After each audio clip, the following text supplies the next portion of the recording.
Right, good.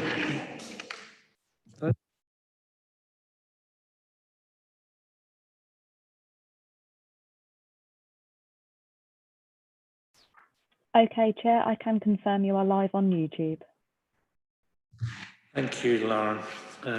Right, thank you all for attending today's meeting of the CIL spending panel. I've just asked Democratic Services now to conduct a roll call so we can just see who's present. Thank you. Councillor Blunt. Councillor Blunt. Yes. Oh, sorry. Yes, I'm here. Councillor Bone, I think maybe a little bit late arriving. Councillor Bauer. Present. Councillor Knockholes. Present. Councillor Parish. Present. And Councillor Dewally. Present. Thank you. We have from Democratic Services, we have, not sorry, Democratic Services, from the Planning Department, we have Stuart and Amanda. Right, okay, apologies for absence. None, but as I did say, Councillor Bone might be a little late arriving. Okay. Right, notes the previous meeting was circulated, but there is another set still to be circulated. Yes? Sorry, no, the issue was, Chair, that I'd forgotten to put them on the actual agenda. So we did say you can either take them if members have read them, or we can leave them until the next meeting and add them on to the agenda for the next meeting. Okay, well, I had a quick look at them myself, but I don't know, and there was nothing, basically, I didn't see anything in them particularly, but if you haven't, have you seen them all of you? Seen them? Yeah, the previous meeting.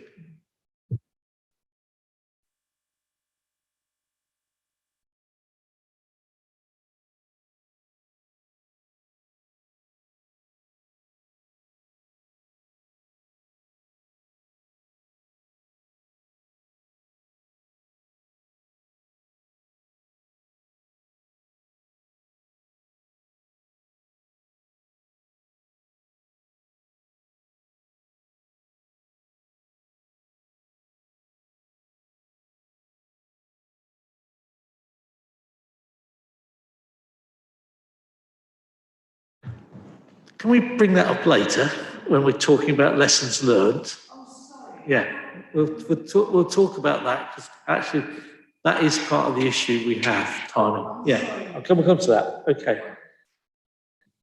Are we happy with the notes of the previous meeting? Yeah? Yes, we'll take them as approved then, please. All right, any matters arising from them? Are we saying anything? So, declarations of interest. Nobody's got any, no, right. I have no urgent business. We have nobody standing on the 34. No. Okay, so we go to, I have no chair events correspondence. We're whipping through this, aren't we, Carl? So the main business of the morning is, today, is a consideration of some lessons learned from the first round of still spending. You should have all received the document that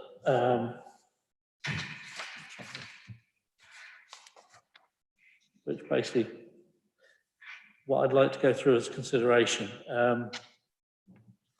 I met up with Amanda and Alan and Stuart to just talk about some of what I thought were the main issues.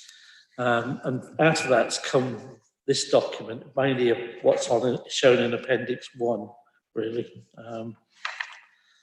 But in real terms, I think what I would like to see some methodology to improve the speed at which we do the job, to make it more efficient. Not think it's a criticism of anybody, but it's quite time consuming and needs to be done in a thorough way. And we just got to try and find answer some of the questions that were being raised by the applicants. And I think that was one of the issues that Amanda brought up quite early on, was the fact that when we talked about the admission process, So, and do you want to take us through the conversations you had with various players on this, and then we'd work from there, sort of thing? Yeah. Yes, Chair. One of the main confusions was the type of application that was going to be submitted in relation to the local and the community projects. There was many projects that were local projects that had been submitted as community projects. So there was quite a delay in allocating that money because it had to go to management team and couldn't be decided by the spending panel.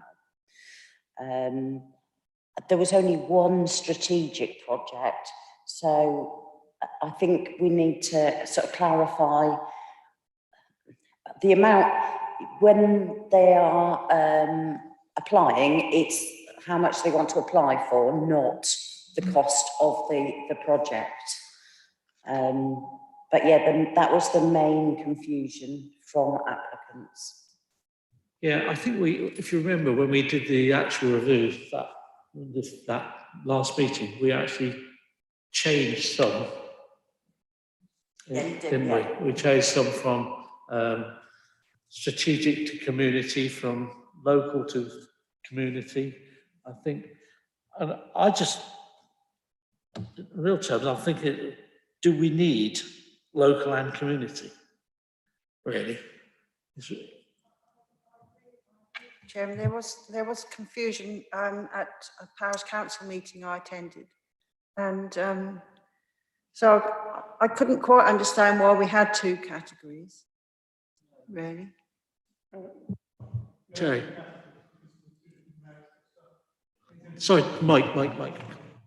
It was envisaged that local projects would be single parish councils, bearing in mind that some of them are very small parish councils, and they could bid for something very, very local to them, up to 10,000. Community extended the project to cross borders really and cross parishes, so that if there was something of interest to close parishes, they could bid for a rather large amount of money. That was the idea. Yeah. And it was envisaged that there'd be a lot of small projects, 10,000 or so, that would come forward, and the community would be less coming forward, really. I think we can still do work on the value bit, to my mind, but because the confusion I seem to people were having was, well, actually, we're doing it locally, but it's for the wider community. Confusion between what community meant, isn't it? Really, you know, community. Say, one second. In my area, we've got Heacham Parish Council. I've got Sedgeford Parish Council. And I've got Fring, which hasn't got a parish council, but I've got 3 little communities. And the idea, if you like, was that something which affected all 3 or 2 of them, like Sedgeford and Heacham, would be a community project, whereas something which only affected Heacham or something which only affected Sedgeford would be a local project. That was the rationale. I'm not saying it's necessarily should be carried on, but that was the rationale. If we eliminated that and just said it was, what we sort of changed the term to, like all say community, regardless of, and the only difference, well, there isn't any difference. There'll be just community projects and strategic projects. What would be the impact on you from your point of view? If we were to amalgamate the local and the community projects and have the criteria, put them both together, I think that would save a lot of confusion from applicants, as well as us saying that you're applying for monies up to £50,000, as opposed to just saying you can apply, you know, for your project of £50,000, because I think the wording of that was quite confusing as well. But I do think that if we had a local community project between £1,000 and £50,000, it would make it a lot less confusing for applicants, and a wider criteria, because some of the projects didn't fit the community, but they'd applied for over £10,000, but they would have fitted nicely as a local project. So you're suggesting that we not only change basically to have just community and strategic, but we actually extend the terms or what they can apply for. So what would that mean to this then? What, in real terms, so what would we extend it to? Would we? I haven't got a list of them. From our discussions previously, when we had our meeting, we were talking about just amalgamating the community and local projects. So between £1 and £50,000 could apply for education, health, economic development, community facilities, green infrastructure, open space and leisure, and community transport. And Alan also suggested one other one, which was historic. Yeah. Michael. Thank you, Chair. Have you finished, Amanda? I felt that when the original categories were put together, that limiting parish councils to £10,000 reduced the risk of parishes going in for significantly larger sums of money to potentially the detriment of other parish councils. I'm certainly aware of a number of projects that parish councils are in my ward are looking to go for, but are significantly more expensive than the £10,000. What wasn't clear in the first round of bidding was that that if your project went way over the £10,000 budget, as long as you only asked for £10,000, you would still be considered within the community, within the local projects rather than the community projects. So it does tend to suggest that it would help to have a little bit more in the way of training for the parish councils, perhaps a Zoom session where the updates are communicated to the parish councils, and that they have the option to do a question and answer session. I would question the risk of allowing the local project to go to effectively a higher budget. And I would also ask, what would we consider the appropriate management or decision process, because the two are currently quite separate? Would that mean that the small local projects now be combined with the community project decision process? Thank you. Okay. I can understand where you're coming from as regards saying there's one level and it's £50,000, because that might encourage some perhaps projects that we're not so supportive of, possibly. I don't know, but we'd still bring that. If we did set it at that level, each of those projects that came to us would still have to be justified. They'd have to put a business case for the spend of that money. They'd also have to provide all the debt, and in fact, we would review them in the same way as we would now if they did that. I think the confusion is for them is, why can't we put in?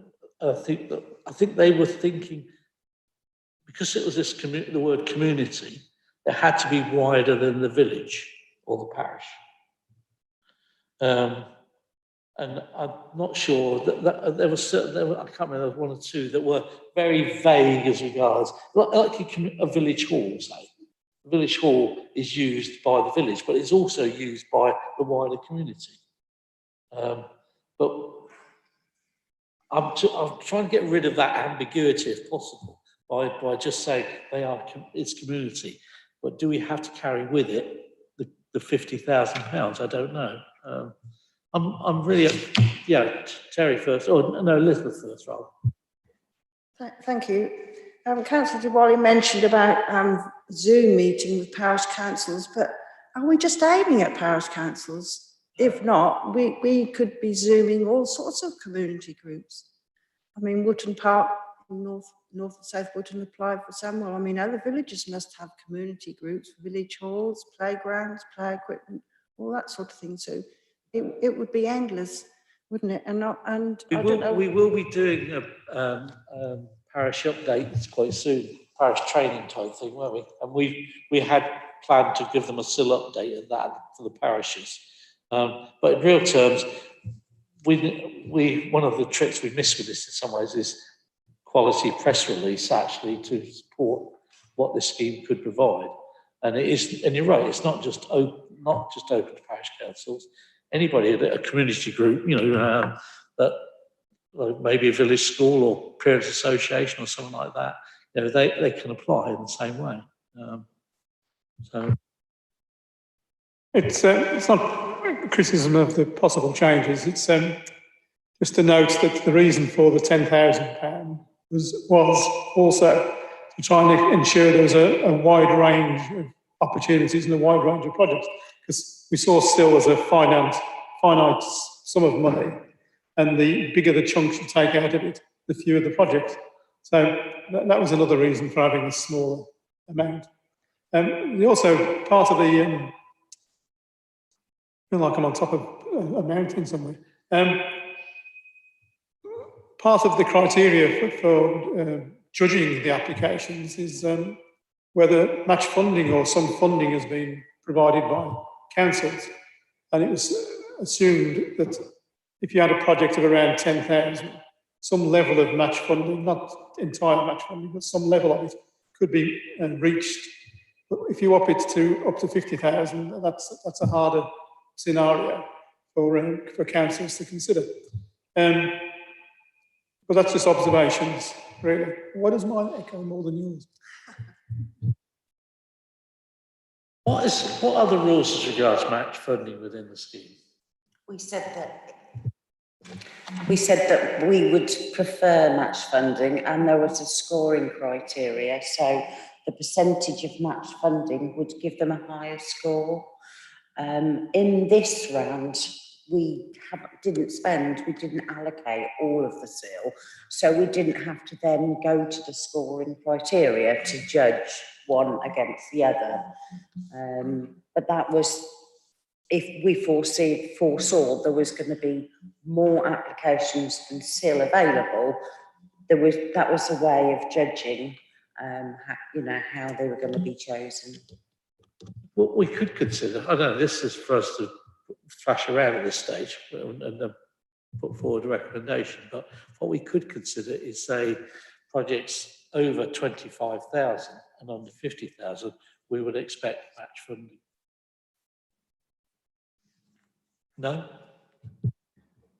Personally, I'd feel that it all should be match funding, or whether it's a percentage of, or I'm not sure what the criteria of CIL should be, but I just feel people feel more responsible, I would have thought, if they've got to put some match. I mean, for instance, on the council's financial assistance, up to a certain, they have to provide, we're only allowed to provide them up to 10,000 or a third of the costs. That's our criteria for our financial assistance. But I don't know what the criteria has to be, whether there's a rule or regulation for CIL. What level did we get any match funding in any of the requests? What was it? I can't remember off the top of my head. So,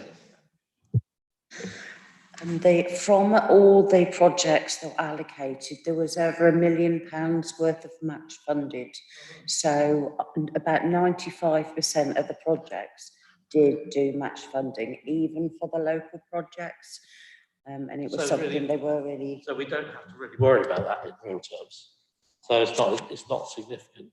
Even the projects that were up to £50,000, we got much funding anyway. Yeah. All right, so that wasn't a particular issue.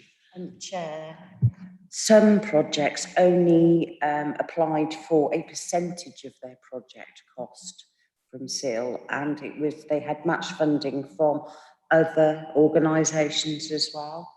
So that was really good that they'd done their research.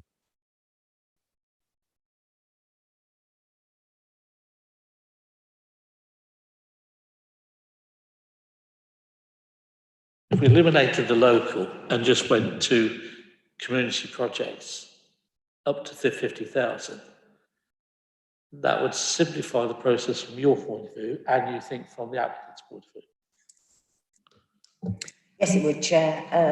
I think we would need to look at the scoring criteria to further simplify the process.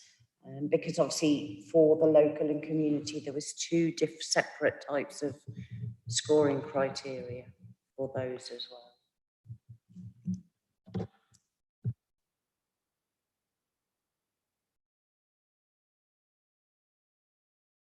I'd like to make that as a recommendation. Whether we have to be a bit more, refine it a little bit and say something about, I don't know, no, the scoring actually sorts it out, doesn't it, really, in real terms? So, you know, if they do the match funding, they do, the smaller projects might get better results anyway. So I'd like to make that as a recommendation. That's one way, one thing we could have put. Thank you. I'm not. I don't think we're the full way there yet. So it'd be nice for recommendations to come back once they've been worked out. Well, what I want to try and do, tell me the whole picture on this one, because I really want to actually have a next round of applications in January, so that people get a chance to, in some ways, help the ones doing their business processes for the parishes and whatnot. If we did that, I've been talking with Amanda. Most of the issues relating to the distribution of the fund, etc., have been ironed out now, and we think that if we had literally had a very short chart, opened it for January, went through it. Close it for the end of January. So that's why I'm giving people warning, get yourself prepared. And then we could actually then, by the end of February, be able to announce the awards, or even get paid most of the awards, actually, or be in a position to pay the awards. To do that, I really want to put forward a recommendation to Cabinet to amend the system, to smooth the process. Now, so that the new applicants that we have in for January are actually on the new system. Now, to do that, we've got to get this into the November Cabinet, which means go backwards. We've got to take this to R&D for their October meeting, I think. All right. Someone should know this.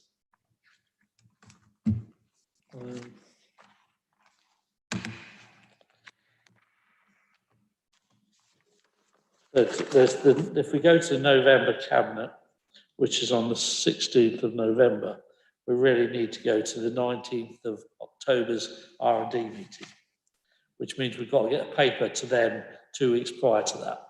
So I really would like to have a paper we put to R&D ready for that, in that process. Elizabeth. So announce it for January and then also announce the next quarter, so that the people who are rushing to get January, if they haven't succeeded, they know there's another. The original concept was two awards a year, wasn't it, if I remember rightly? Now, do we change the number of awards that we make to make it easier to manage? I don't know. That's an option.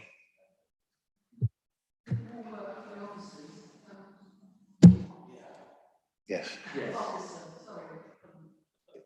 Surely this is a question of Amanda, Chair. Well, I'd like to see a streamlined process, but I would have thought more rounds would, to some extent, make more work for Amanda rather than less. So is it not more work for Amanda than less? So it's up to. If we have more than twice a year, I was thinking that we'd go January and we'd go July. But we warn them that we're doing the next one will be in July. So we have a regular January one and a July one.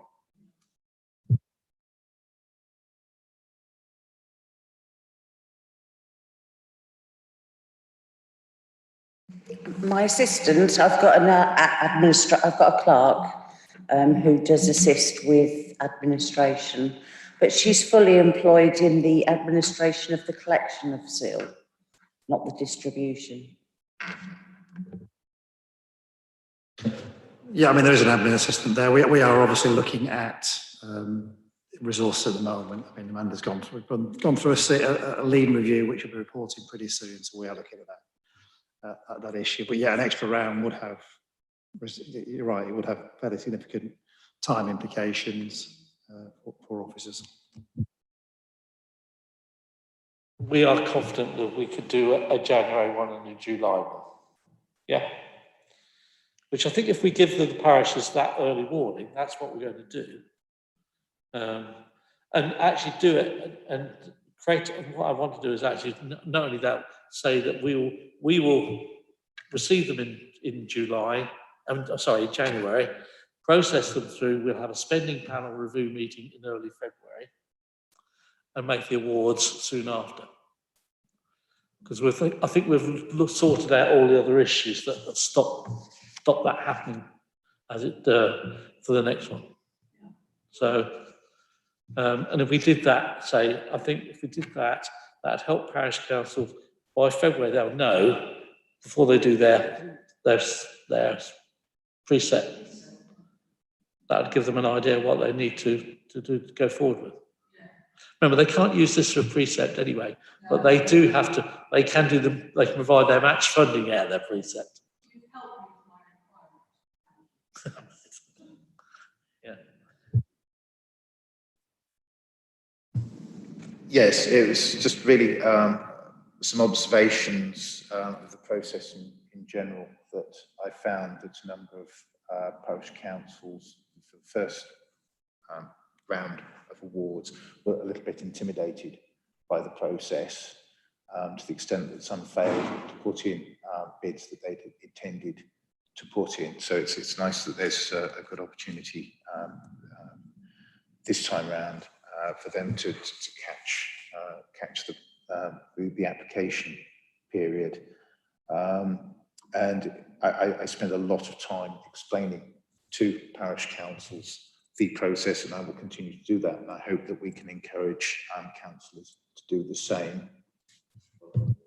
As I think I mentioned this at last month's full council meeting, I did say that I'm pushing hard to actually get another, to simplify the process and also to actually get us moving so that, and gave them, and I think I did say, I was hoping that we would get a January opportunity to resubmit next round. But if we actually publish, well, we can publish in advance of the cabinet's decision. We could say that actually we will be running a January one and a July one, and we do that now, so they're all up to where we're at, sort of thing.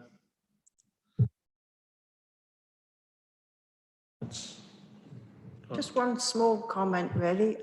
Just wondered whether, to help the administration side of it, whether it would help if you had those under 10,000 go into another application form and those over 10, or would that confuse? I don't know whether that might make it easier for you to have one pile of 10 and one pile over 10. We, using the current system, there are 3 separate application forms, one for strategic, one for community and one for local. So to change it to 2 applications will make it a lot simpler for applicants, I think. And obviously we'll look at the wording on the website, explaining, how to apply and that sort of thing as well. Will make that easier. I think you have to separate, or we need to consider, or you need to consider, that anything over £50,000 is generally going to be a project that the council already know about. So the criteria for the strategic was more, they had to put in a project plan of what they're going to spend it on. Whereas the other, the community ones, where you were scoring against community needs, community support, support from Norfolk County Council. And then the local ones was, have you got match funding? Is it one of these criteria, and have you got match funding? So you went from a very simple for the local, more complex for the community, and then the strategic one was separate. So from an officer point of view, it would be easier to simplify the community, the local community scoring criteria, but be minded that if you came to a situation, that how would you judge one application against another? That's the difficulty of the scoring, really. How do you all feel about the fact that if we actually, because I think the last time we did it, we gave them, was it 3 months to the window of applications? If we did reduce that down, and really this is mainly in response to what you were talking about, is the fact we only did that for a month. Now, we've already given, we haven't given the parishes this, but we can publish quite soon that in fact we're going to do it in January and it will only be open for a month. How do you think that will work within the community?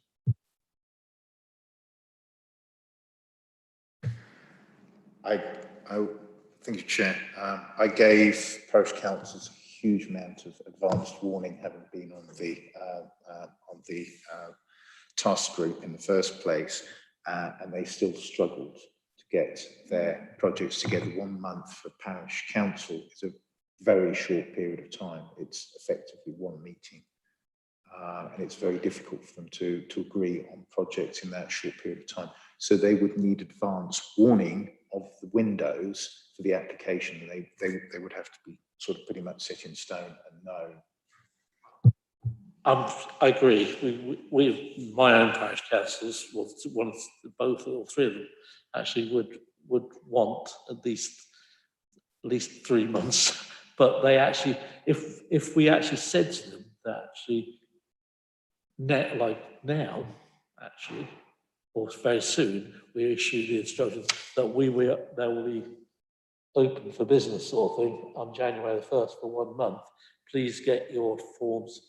The forms are on the website now, aren't they? So, no? The forms are on the website, but if you're going to amalgamate the projects, all of the documentation will have to be amended, which will take a week for me to rewrite the governance report, organise the applications, and review the scoring criteria, which would need to be agreed by the spending panel. That's say for beginning of November. So we had November, December to prepare, and January to make the application. We can't do anything September and October because I allocate the parish funding in September and October. So the earliest date that I would be able to review the governance document would be November. But we can publish the criteria and say that the application process will start on the 1st of January, and you could do that as soon as you've agreed what your criteria is going to be for the projects. And then the applications forms will be worked around your decision on the criteria. Right. Okay, so we've got sort of several things to cover here. We've got the actual simplification process. We've got to agree the criteria, which we've basically extending it so that community and local are the same, basically. Yeah. And then we've also have the timing to agree to. Sorry. Yeah. Go on, Mike.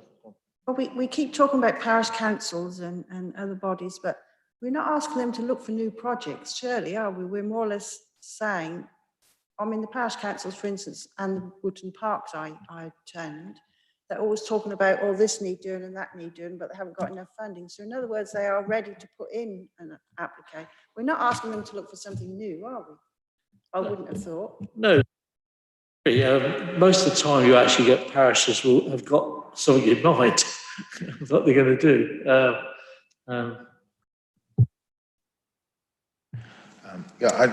I take into account Councillor Knuckles' point about community groups having the opportunity to apply for this process. However, sort of outside the unparished areas, a lot of the driving is going through parish councils, even if they are community groups. They are looking to parish clerks to assist with the application process. What I would say is I think that 4 weeks might be just a little bit too short. And could I ask perhaps we consider nudging it up to maybe 6 weeks, just to give a little bit more of a catch-all? The problem with extending the period beyond March is close of accounts in April and the parish payments in April and May.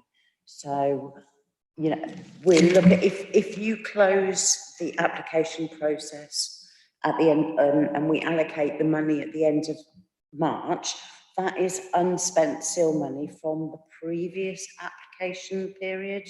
I then will close the accounts at the end of March and then recalculate the new CIL income and also allocate the parish payments at the end of April. And then we would be looking, if you did go twice a year, then opening it up in June through to August, because then September again, I have to close the accounts for the parish payments. So these two periods fit within the parish payments of the CIL. Yeah, just a question of focusing minds, isn't it? If you give parish councils 2 months, they'll take 2 months. Yeah. You give them 6 months, they'll take 6 months. Yeah. So give them a month and say you do it or you don't, and if you don't, I agree. I think we're going to give them warning and tell them to get on with it. And as I've already done that in some ways to all the members of the council, I've already had that advice. Get there and start telling your parishes that we will be going again. I'd like to try and see if we can manage it, because I think it fits so much better into the way we run the CIL team. Just to answer Councillor Dwally's inquiry about the advertising of the CIL, last time we sent out a little poster to all parishes for them to put in their local notice boards, and there were a number of applications from private or like charitable organisations and not just the parish. So that seemed to work really well. And if we could send that out earlier, I think that would aid applications as well. So that's something we can consider doing. And myself and my clerk spend a great deal of time talking to parishes and trying to help them through the process. So the clearer we can make it, the less hands-on it will be for the CIL team to deal with.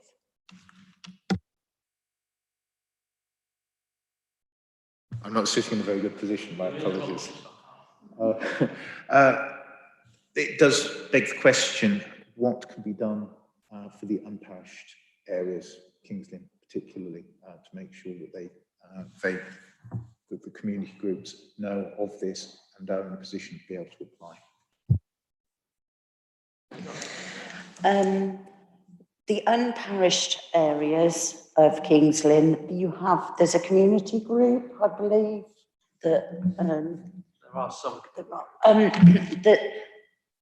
So they, all of the officers are within the council are informed of the CIL.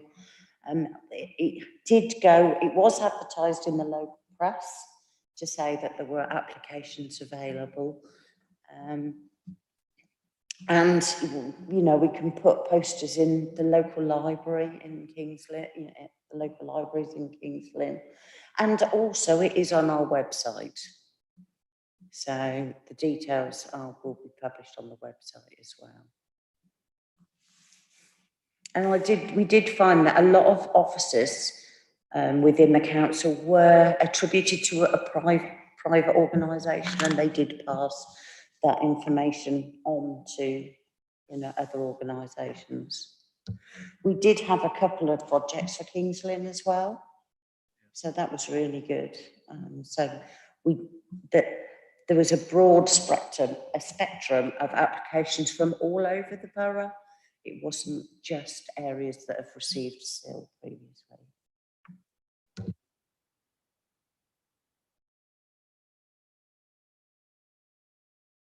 So, in real terms, out of this experience we've had, it was a bit torturous, especially the second half of the process, mainly because of all the issues that we seem to have got ourselves into at various times. But we've sorted all those out. They've been sorted. So, from a purely process point of view, if we actually, under normal circumstances, we would give a 2 months notice that we're going to go to do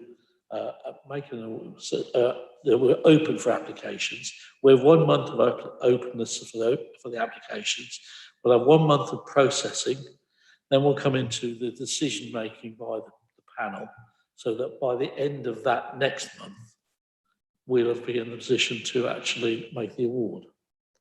Now, I think that's quite a good streamline, and as long as we tell everybody that's what we're going to do, because we never really publicised what the timetable was post, because we didn't know, we weren't really too sure. We can only do this for the ones that are going to be made by the first two criteria.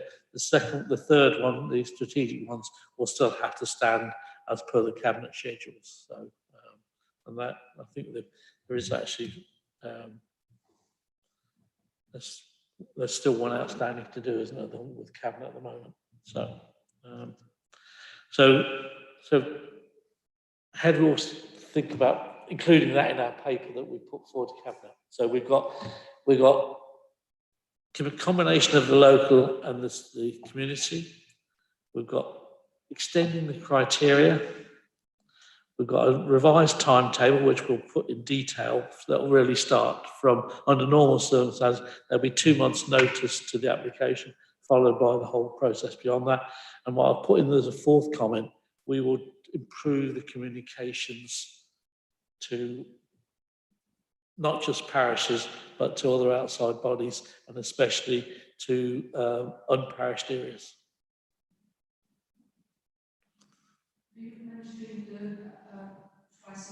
Well, on the timetable, we'll show it's twice a year. So in fact, we've got a January timetable and a July timetable, or June. Are you saying June, not July? Yeah, the 1st of June to the 1st of July, and then the end of August. So it's not 6 months on. No, because right, you've got the end of March, and then for the agreements to go out, and then you've got April and May, it's parish payments, and then you're back into June. So June, July, August, and then the parish payments again, September, October. So we're in that round. I'm still confused. Why not July? If you were looking to allocate the money, so July to August, that means your agreement period would be September. And September is when I'm preparing to close the accounts. ready for payment of the parishes in October. But if we actually looked on the same principle like we're going to do in January and February, January we'll do the applications, February you'll do the assessment, beginning of March we'll do the payments. That one, so we'll have the first week of March we'll have a spending panel meeting, and the first week, if we take that to July will be when we do the applications. August when you do the processing, and the first week of September is when we have the spending panel. Yeah, we do that. Yeah. Oh, so everybody, I'm trying to make it easy for everybody to understand out there. When we're going to, so Check, Chairman, about them, they'll still have to match fund in some way. changing the match funding side of it at all. So match funding is still going to be in there, and the fact that it was successful anyway. So I don't think there's any point in we need to change any of that. I'm just making sure to myself that it was mentioned because I can't remember. Right. Just go back over that timetable.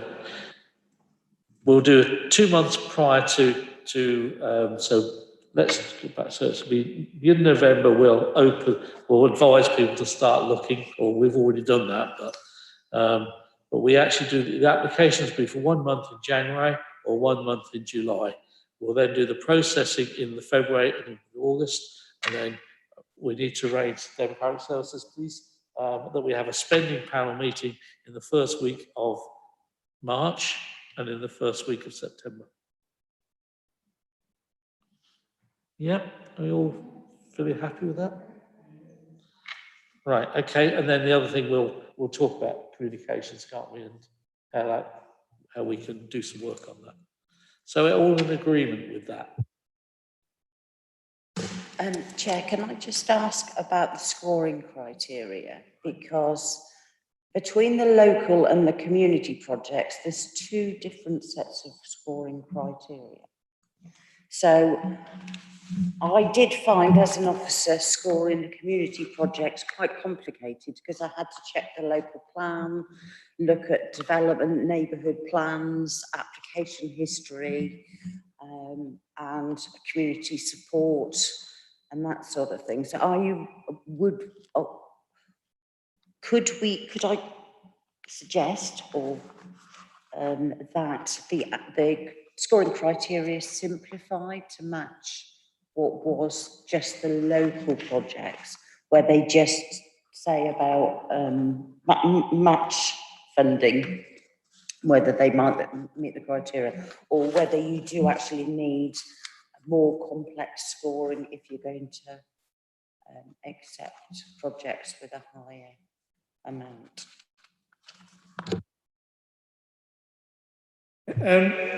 I'm just thinking back to the history of all this.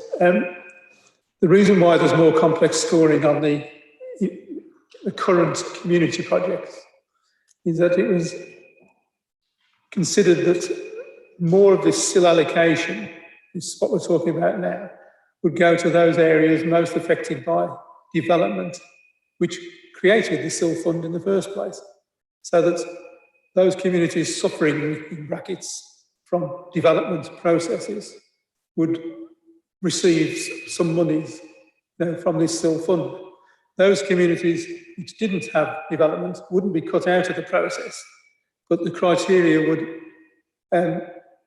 restrict their application, if you like, or make their application less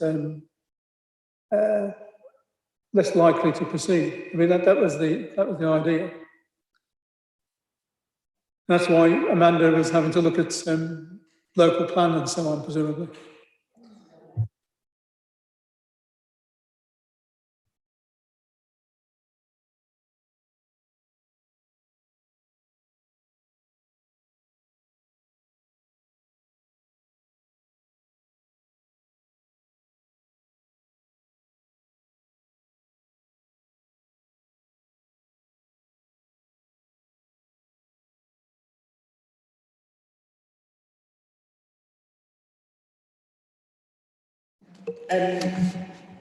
Chair, the local projects, it was trying, what the idea from the spending task group was to make the process as simple as possible for the least amount of money, to open it up to more local groups to be able to apply.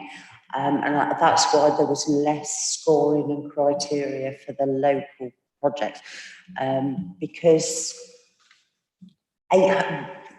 it was not anticipated that all of the local projects up to £10,000 would use all of the CIL, the £800,000 of CIL that was available to the local projects as a percentage. So that was why that was a lot simpler. Yeah, but if you just look at like if we take the community application form, which is evidence of need, you've also got evidence of support. You've got including evidence of stakeholder support, support from councillors and from anybody else.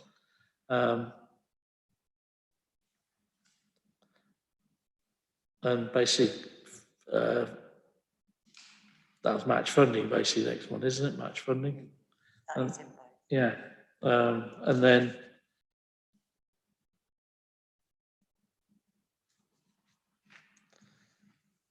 so really the main the three things are, in my mind, is evidence of need, evidence of support, and evidence of funding. Not the local plan. Well, I don't quite see really the relevance of the local plan to this process. Correct me if I'm,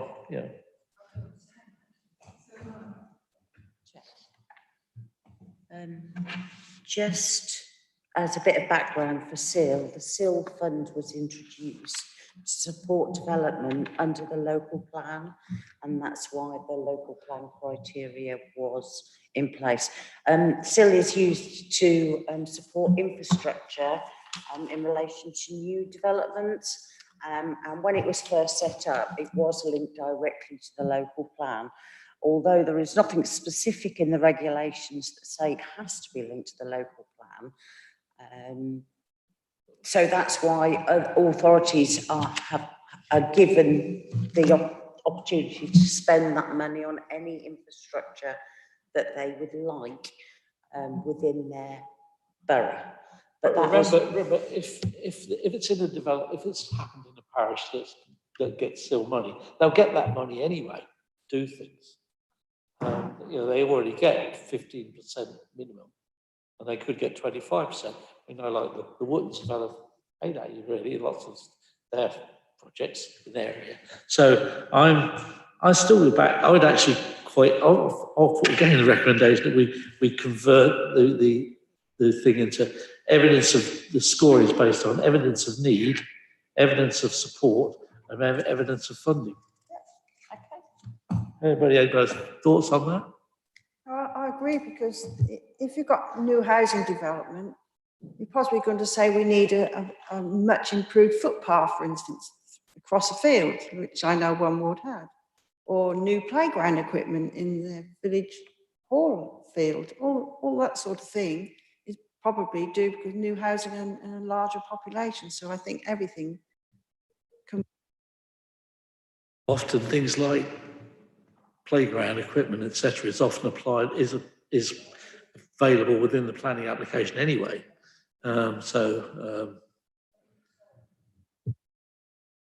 Just trying to simplify the process.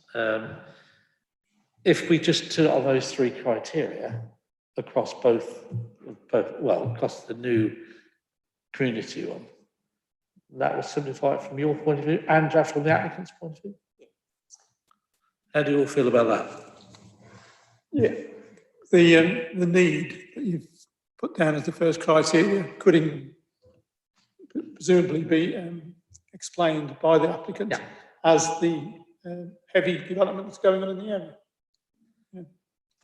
Yeah, we can still put the evidence, what sort of evidence we need. Have they got, of the population's grown, or the school intake's grown, or there's a lot of new dwellings, or in fact they've got, they've got a community petition up that actually really want to do something. So they've got, this is basically showing that there is a need for this development, or this project. It's not just the whim of somebody as such. And then the one on I think it's quite important, this one on support. We need to make sure that the support comes from everybody. Like, if it's a school type project, they'll get it from various associations. But I think it's quite key. We should push the borough and the county councillors to actually get themselves involved as well. And then the last bit is just for them to have some commitment to the project by the match funding. So, in real terms, we don't need to complicate it. I don't want to complicate it any more than we have to. Happy to include that in our recommendation. Yeah. Right. Well, I think we've got so.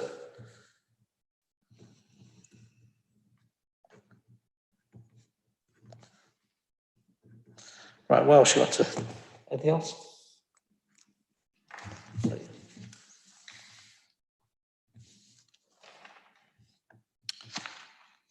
We did mention that we are reviewing the resources actually in the CIL team. That's quite important. Don't know when we'll know about that, but any ideas? I know we've got a meeting beginning of October. Right. To discuss it with Jeff and obviously Mandy. Right. Anything else you want to add to this? Okay. Just about strategic projects, which I know we skate over. Again, going back to the history of it, we anticipated that those people likely to make strategic projects would make lots of them, and the CIL fund would go down the pan very rapidly. And that was part of the argument for the smaller projects at the local level, really, in order to get some of the money shifted that way. And I was surprised that strategic projects didn't feature as a major bit of the application process. Really. No, I do think actually it's one of those things. I think we might get this is the sort of thing that might happen going forward. We might get more strategic projects, but we did. The fund is split into segmentations anyway. So yeah. There was a lot of interest in strategic projects, but they didn't meet our current criteria. So our criteria is education related to 18 plus, transport linked to the LIN transport plan, and environment, green areas. And there were very few projects there was only one project that fell within that area, and that was under education for 18 plus. There was no other Norfolk County Council did take a great deal of interest, but they didn't have any projects that met those three criteria. So I didn't know if in the future you wanted to look at that criteria to open it up for other projects, or whether you want to stay with those particular criteria. I think it worked very well then, really, because our worry was that county was going to start grabbing money all over the place. So it seems to work very well. Yeah.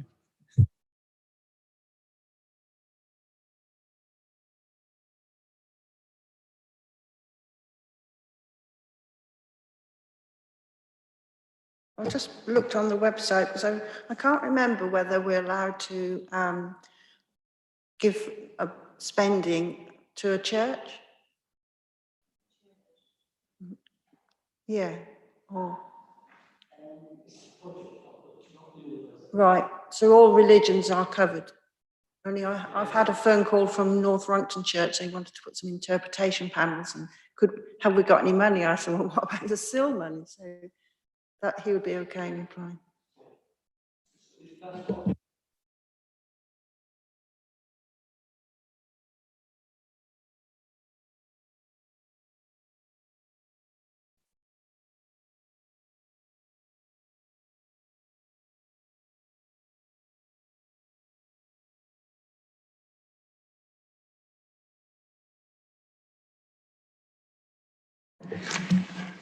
When I set the process up for the agreements, the agreements are very specific about they must be a registered organisation, and that the diversity and all.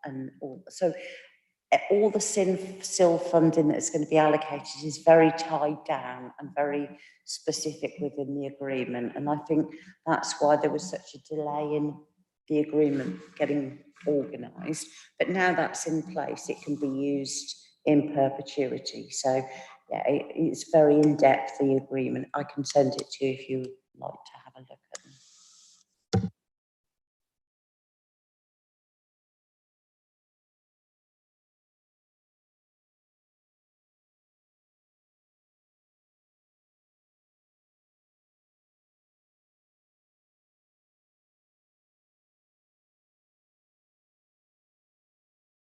Alan's back, yeah, Alan's back.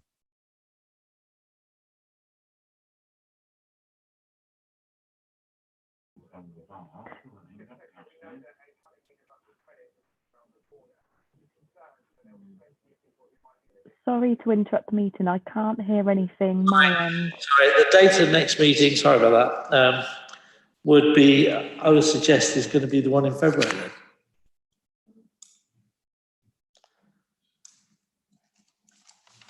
No, sorry, it's not. Beginning of March.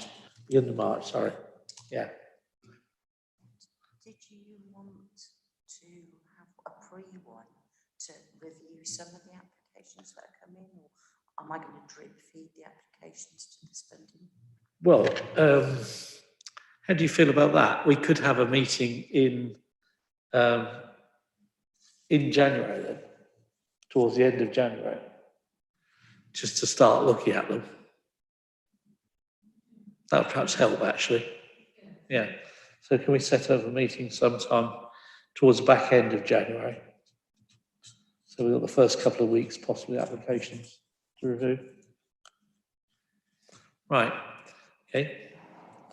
Right. Well, thank you all for attending, and have a good rest of the day. I'll close the meeting.